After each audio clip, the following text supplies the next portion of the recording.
Hello, friends. I am joining you fresh back from my vacation to the beach, which is my happy place. And I wanted to bring you some good tidings of responsible AI joy that I have experienced just in the past couple of days. For those of you who don't know me, I am Jill Hines. I am the founder of GroundSpring, and I am an AI strategist.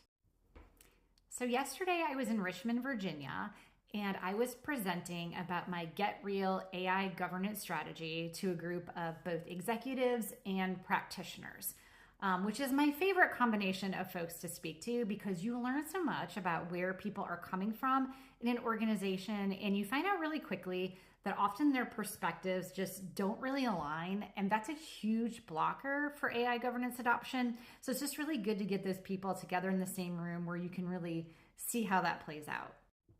So for this one kind of phase of discussion, we had a CISO, so someone who is an executive focused really on security. And they had a question for one of the engineers in the room. And that was, why is it that if we, suggest that this security upgrade is really, really important, like that a lot of times I feel like you're not listening to us, you're not hearing us, and you're not incorporating those security precautions into your work.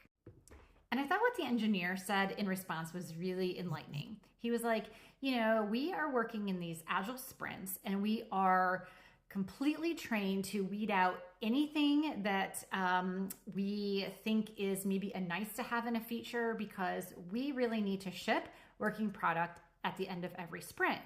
So if a security enhancement seems like a nice to have and it's not really a priority, then I have no incentive for working that into kind of our sprint planning. And that, my friends, is an example of where AI governance kind of goes to die, right?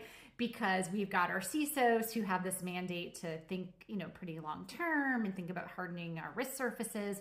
And then you have our engineers who probably want to do those good things, but they're kind of looking at like what's right in front of them, what's in the next sprint, what do they have to ship? And those perspectives, no matter how well-intentioned, often just don't mesh up. So the question that we were bouncing around is, well, what do you do about that then? So you may know I come from a user research background, and I definitely use that perspective in my AI governance work.